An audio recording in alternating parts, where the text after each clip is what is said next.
নমস্কার দর্শক বন্ধুরা, আজকে আমি ডিমের কারি বানিয়েছি। আপনারা পুরো ভিডিওটি দেখতে থাকুন। প্রথমে কড়াইতে তেল দিয়ে দিলাম।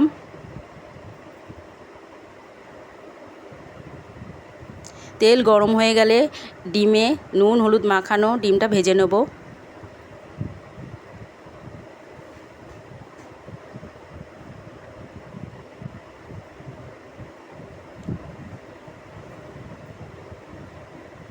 ডিম ভাজা হয়ে গেছে, এবার ডিমটা তুলে নিলাম।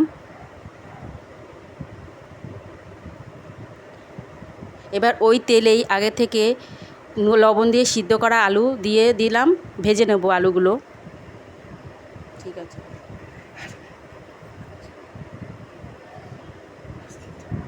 আলু ভাজা হয়ে গেছে, এবার আলুগুলো তুলে নিলাম। এবার ওই তেলেই গরম মশলা আর তেজপাতা আমি ফোড়ন দিয়ে দিলাম। এবার কাটা পেঁয়াজ আমি দিয়ে দিলাম, পেঁয়াজগুলো ভালো করে ভেজে নেব।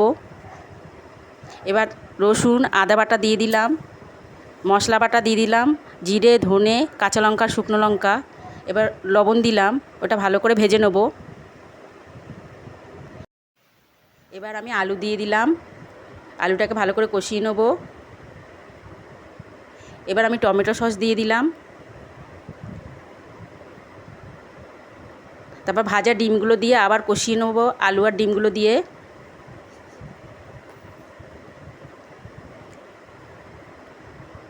কষানো হয়ে গেলে এবার জল দেব, জল দিয়ে ভালো করে নেড়ে চেড়ে নেব।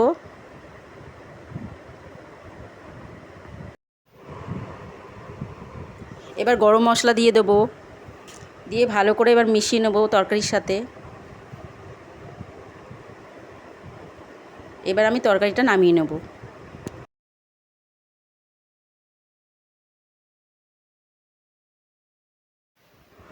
তো বন্ধুরা, ডিমের কারি তৈরি।